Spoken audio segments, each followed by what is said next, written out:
The infographic show has shown up a lot in my feed in the last couple years, and I'm sure they've been in yours as well. And today, I'm looking at their video, How They Caught Serial Killer Ted Bundy, because, well, there's something that I have in common with a serial killer. You know what? Scratch that intro. Welcome back, friends, and a special welcome to all the new friends out there. I'm Yo BGS.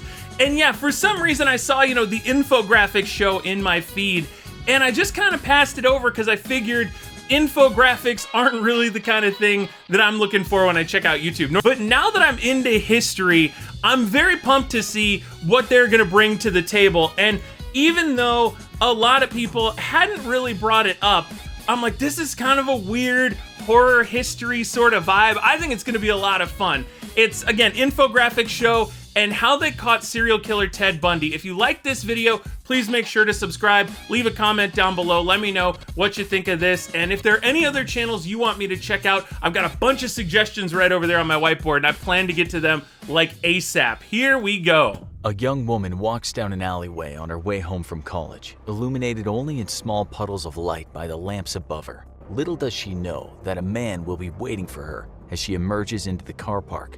It's like they're trying to do like a Rod Serling voice from the Twilight Zone. Consider a woman walking home from college. This woman was not like any other woman. She was a woman of the Twilight Zone. Soul, she thinks, after seeing that well-dressed man is struggling to carry books to his Volkswagen Beetle, especially as one of his arms is in a sling. She walks over to him and offers assistance, to which the polite and softly spoken man gives her his utmost thanks. As she takes some of the books and leans down to place them in the passenger seat, he hits it's an actual real-life horror story. I was just about to yell, "Don't get in the car!" her over the head with a tire iron. He gets into the driver's seat and leaves the scene. He'll strangle her like he did many others. He'll do unspeakable things to her. He is the quintessential maniac. His name is Ted Bundy. The scene we've just described to you was the modus operandi of this. Okay, I don't know that I'm ready for this. Also, I guess I should clarify that comment that I made before the intro, since you've made it this far. No, I lived and went to high school in the same area that Jeffrey Dahmer lived way before me, way different time, but so I was kind of memeing that up for the intro. But yeah, pretty small community in Ohio, kind of outside of Cleveland. Particular serial killer. Well, when he had planned his murders, Bundy's thing was to use his good looks, his speaking skills, and his educated demeanor to lure people into his trap. At times, he'd put his arm in a sling or even walk on crutches to give his victims a false sense of security. How harmful could a man be on crutches, one dressed in a suit, driving a cute car? This is why he was so hard to catch. He just didn't fit the profile of a serial killer, one who did absolutely disgusting things to people at the moment they died and after they died. He probably should have been caught much earlier than he was. After all, when young women went out and never came back, on a few occasions witnesses came forward and said they had seen a man lurking around, a man with one arm in a sling, a man that drove a VW Bug. 22-year-old Brenda Carol Ball was last seen talking to a guy in a car park who had brown hair and an arm in a sling. Soon after, Susan Elaine Rancourt went missing, never to return. But the arm in a sling thing wouldn't help because he's faking it, right? So like the arm in a sling thing, that's nice to tell it to cops, but that would even throw them off the trail because he's just walking around normal. Two people came forward after that and said they'd been approached by a man who wore a sling. He'd asked them for help putting some books into his car, a VW Beetle. Then, on June 11, 1974, University of Washington student Georgianne Hawkins went missing. Her body would never be found. We know that she'd been with her boyfriend and she left him after midnight. On her walk home to her sorority house, she was spotted by a male friend who was driving a car. He shouted out of the window, "Hey George, what's happening?" She chatted with him for a minute or two and expressed that she was a bit nervous about her upcoming Spanish exam. Later, witnesses told the cops that they'd seen some guy skulking around in an alleyway close to Hawkins's, a guy whose arm was in a sling. One woman said he'd asked her to help him load a briefcase into a light brown Volkswagen Beetle. Little did she know at the time how close she was to being murdered. That's the scariest part of all that, right? Like, there's so many people that, had they not been in a hurry, had they not been in a hurry, had they not been a little bit sick, had they, had any type of little thing go differently, they probably would not still be around. And it's just, it's interesting because history-wise, we've taken a lot of looks at world wars, you know, where tens of millions of hundreds of millions of people, it feels like, were dead, were injured. And I mentioned this in some of the other videos. It almost like, you know, you almost like separate when the numbers are that big. You can't think of it being actual people. And then you see these one-to-one interactions, and you're just like, oh my. Because then you wonder, right? It makes you start to think about like any sort of shady interaction you've had. And you're like, did I just avoid something super sketch? Hawkins wasn't so lucky. She fell for the trick, as any helpful person might. We know what happened to her because Bundy later talked about it. When she was close enough to his car, he hit her over the head with a crowbar, which knocked her clean out. When she came around, she was obviously confused, although to Bundy's surprise, she seemed to think that he'd turned up to help her with Spanish. She was evidently in shock. This is what Bundy said about that. It's odd the kinds of things people will say under those circumstances. He strangled her and dumped her body, a body he would return to on it. This is monster. I don't know, man. Again, I said in the intro, I was figuring an infographic show was going to be more like statistics, I guess, than like graphic stories. At least 3 Good occasions. God. You can only imagine how demented he was returning to a body that was decomposing. I don't He think had I his want reasons, to. but we'll get to that. No. Bundy was brazen. Can we There's not? no doubt about it. He didn't ever think he'd be caught. He thought he was too intelligent for the police. After all, he'd worked in politics. He worked as an assistant director of the Seattle Crime Prevention Advisory Committee, where he wrote a paper on rape prevention. He did a stint at the Department of Emergency Services, where he talked about missing women and how to find them. And that's likely why Bundy didn't have any qualms about returning to the alleyway from where he'd picked up Hawkins. The day after the abduction, he was there at the same time as the police, hiding in plain sight as he picked up one of the girl's shoes and her necklace.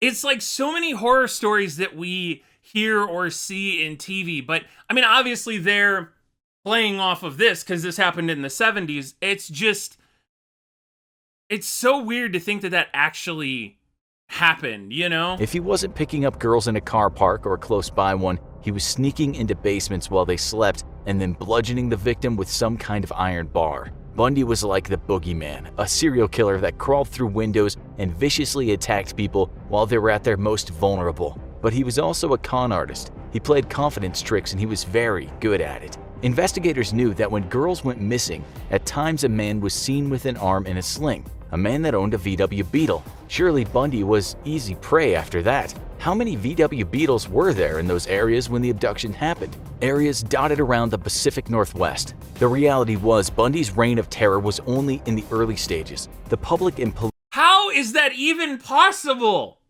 Good lord, like, I always like to be able to add more to videos than to just be outlandishly freaking out about something. But in this instance, like, can you blame me? I don't know. Okay, the only time I've heard his name come up other than like, okay, he's a serial killer.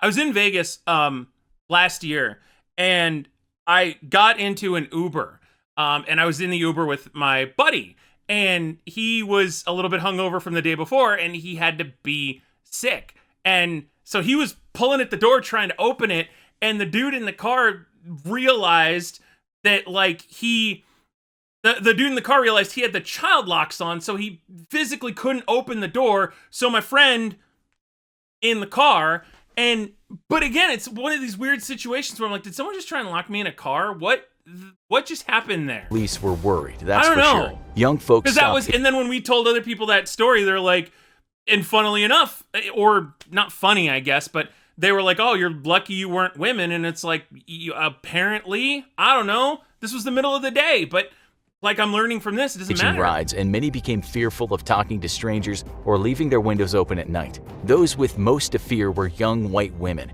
Bundy's victims were almost always in their late teens or early 20s. They were Caucasian, and most of them were attractive. They studied at university and were said to be intelligent and gifted students. Another thing was the fact that each girl disappeared at a college where construction work was going on.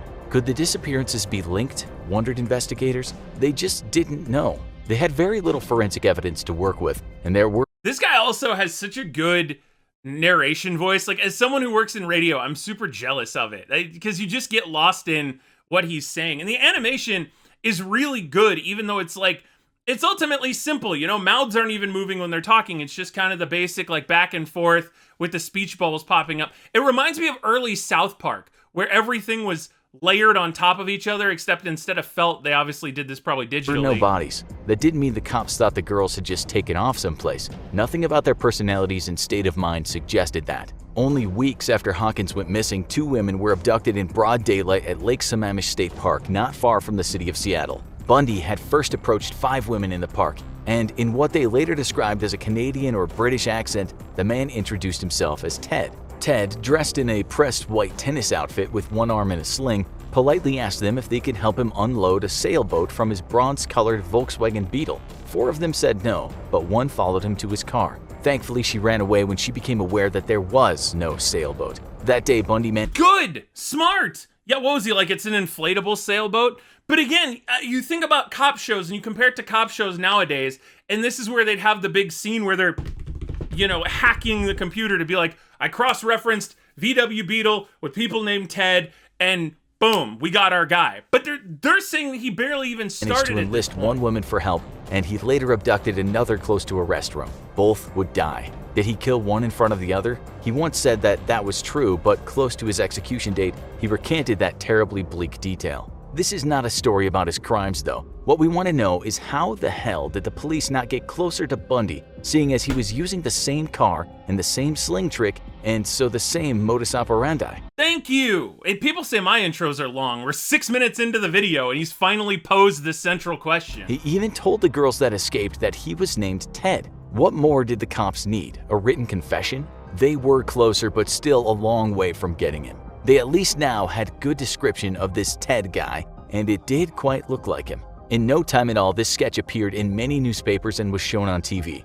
That was also a weird thing, too, that I know a lot of people who are younger that watch these are probably confused by. You know, most places, I would dare to say all places, didn't have closed circuit cameras at that point. You know, there were, like, every home has a Ring doorbell now, and everybody has a camera on their phone and all that kind of stuff. But, like, back then, unless somebody took a picture, you know, and got lucky enough that it was a good picture, because used to be you took it in a hurry, wasn't going to come out right, all you had to go off of were people's descriptions, and unfortunately, those may not be the most accurate. Remember that we said Bundy worked at the Department of Emergency Services? Well, one of his co-workers there saw the sketch and heard about the Volkswagen Beetle, and she knew she was looking at her colleague, Mr. Bundy. She made a call to the cops, as did another person that knew Ted Bundy. The cops at the time were receiving something like 200 of these calls in one day, and they quickly assumed that a clean-cut law student with no criminal record couldn't be behind the abductions.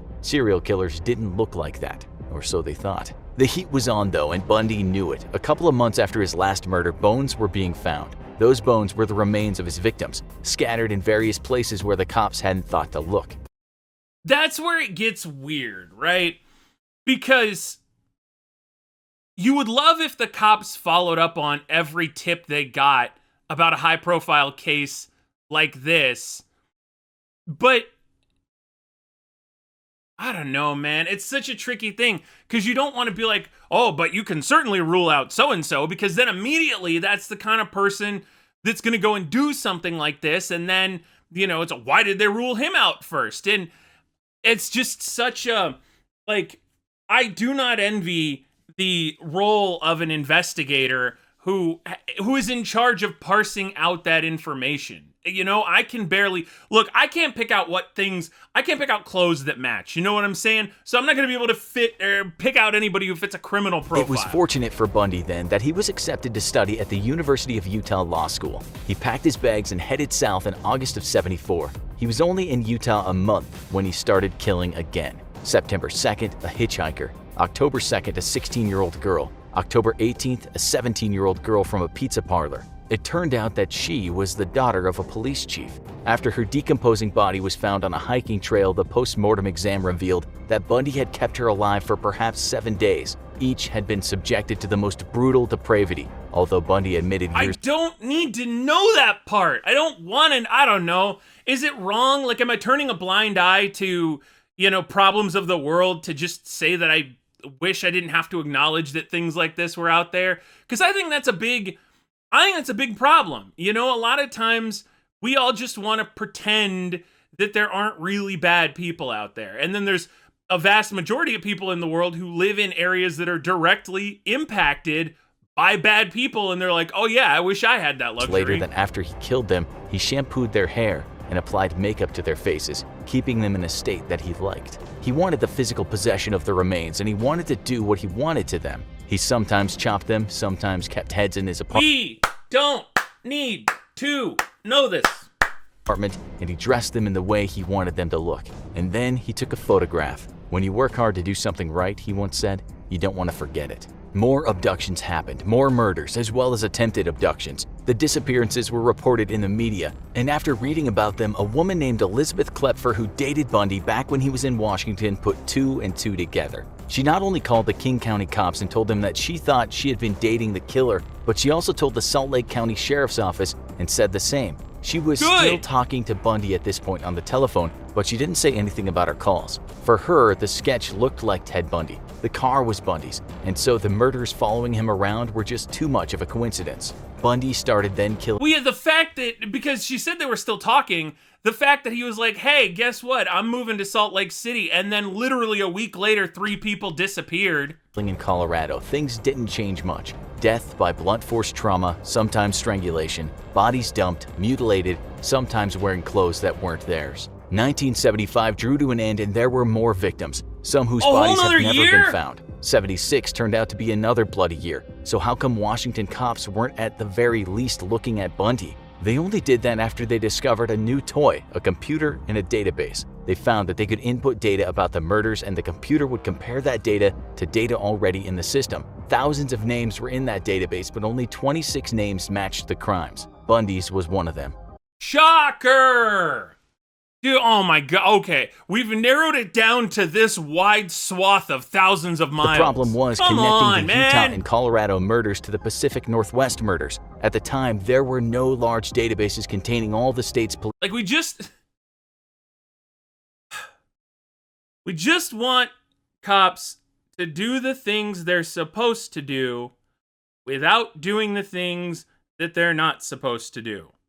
And I know, that's an entire kettle of fish, but it's remarkable.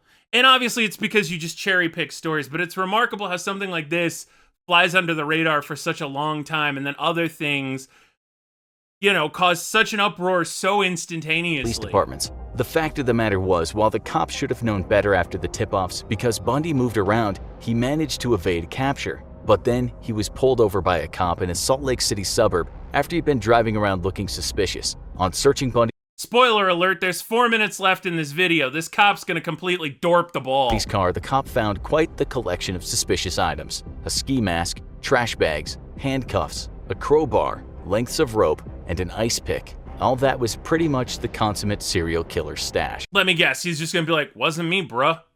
Nah, I saw Tony in the vents. It didn't take long for the cops to understand that they might have a maniac on their hands, and they had the phone call from Bundy's lover in their records, and they had his car description from one of the abductions. Still, after searching his house, the police didn't have enough to keep him. Oh my god! I thought they were gonna have him there! Oh my, now he's just at home, looking all American Psycho-y. One thing they didn't find that day was a bunch of photographs of his dead victims. Things would have been very different had they discovered those awful snaps. Bundy was on the loose again, but he was being monitored all day long. Some of the cops flew to Seattle to speak to Bundy's lover. She told them that some things just didn't add up, such as why did he keep crutches in his house? And what about that plaster of Paris? Not to mention the surgical gloves, big knives, meat cleaver, and a bag full of women's clothes. Bundy was certainly in a fix now, but he was by no means done. He sold his beloved Beetle, but that was soon sequestered by investigators who gave the interior a good going over. What they found were strands of hair from females, and those females were very likely victims of murder. Police brought Bundy in and put him in a lineup, but they only had enough evidence to possibly put him on trial for aggravated kidnapping and attempted criminal assault. His parents paid his $15,000 bail. How? I mean, I know how, because I've covered murder trials in my life before, you know, because, like, again, in addition to radio, I've done, obviously, journalism, and so I've covered murder trials, and I like, you know, a little bit about, they can only charge you based on the evidence they have, but it's so glaring at this point. I don't know, do we have the benefit of hindsight? Is that why I'm freaking out here? And off he went, once again, a free man, but under heavy round-the-clock surveillance. He actually lived with his lover again while he was on bail, which should have been a very strange time for her. At this point, the lead investigators from Utah, Washington, and Colorado all finally got together and shared their stories and what evidence they had. They were pretty darn sure that they had a serial killer on their hands, and an utterly depraved one at that. Before they could get him for murder, though, he faced trial for kidnapping and assault. He was found guilty and sentenced to 1 to 15 years in the Utah State Prison. While in there, he was charged with just one of the murders. Bundy was a desperate... That's still at least enough to get him 20 to 60, right? And while he's there, you figure out the other cases. Man around this time, likely knowing that his crimes or most of them would catch up with him and he'd be looking at the death penalty. He chose to defend himself, and because of that, he didn't have to wear handcuffs or leg shackles in court. On one of those court appearances, he managed to convince the court he needed the library, and he leapt from a window. He actually survived for 6 days around the wilderness of the Aspen Mountains. Come on! This is a charming guy. Why are... But was eventually picked up by the cops. The case against him for that one murder was actually quite weak, but it seemed that Bundy believed they would get him. If he was done for that case, more cases might follow. Over a period of 6 months, he got his hands on a floor plan of the jail. He saved money after getting it smuggled in by visitors, and he also got himself a hacksaw. On December 30th, 1977, Bundy filled his bed with books, so it might look like he was sleeping. He then got through the ceiling and into an apartment. There, he changed into civilian clothes, and then he walked out of the jail. He went from Chicago to Atlanta to Florida in stolen cars,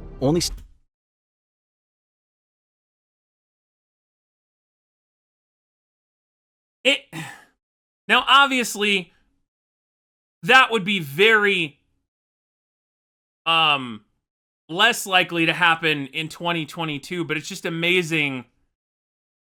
It's astonishing just how many glaring flaws this system had back then. Now, the system has glaring flaws now, they're just a different set of flaws. Stopping to steal certain items or wallets from people. On January 15th, 1978, he walked around at night in Florida State University. In the early hours of the morning, he assaulted, bludgeoned, strangled, and bit 3 sleeping women in 3 different rooms, all within about 15 minutes. 2 of them survived but were very badly injured. He left the sorority house and went to an apartment building where he viciously attacked another girl, fracturing her skull and jaw. There, he left behind one of his favorite things, his pantyhose mask. Police also found sperm and hair samples. Bundy later drove to Jacksonville where he abducted and killed a 12-year-old girl. A few days later, he was stopped by a police officer. How are they gonna screw this up? During questioning, he kicked the man's legs and ran for it. The cop fired warning shots, but Bundy kept running. He was too slow, he was tackled, and in spite of his best efforts, he couldn't get the gun from the cop. Bundy was done for,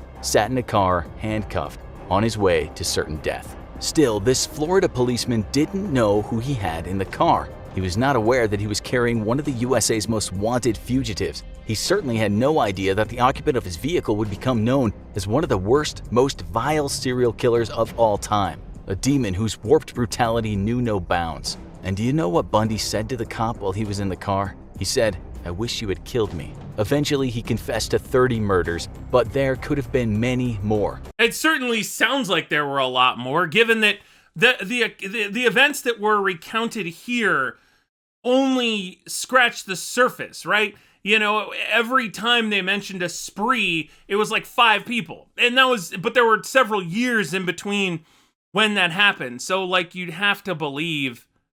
And it's so hard because you don't want to joke, man. You don't want to make light of the tragedy that people have gone through. But the title of the video is How They Caught Serial Killer Ted Bundy. The answer is by freaking accident. He literally stumbled ass backwards into bringing him back in. On January 24th, 1989, age 42, Bundy took his final breaths in the electric chair. His last words were, "I'd like you to give my love to my family and friends." Now, you need to watch this. Who are the most evil serial killers in America? I don't know that I need to know that. I don't know that I need to watch that. I appreciate you suggesting that I might, but, I think I may have to pass on that. Although, This was pretty incredible. I know it was a little bit different than some of the stuff we've done. Let me know with a comment what you thought, if you like me doing this kind of video, if you don't. Oversimplified is going to be coming tomorrow, and then Hamilton a little bit later in the week. I'm just trying to branch out so we're not doing, the same 2 or 3 things like every day. Again, let me know what you thought below. I'm gonna go take like a shower or something, try and wash this off of me. Take care, my friends. I will see you for the next one.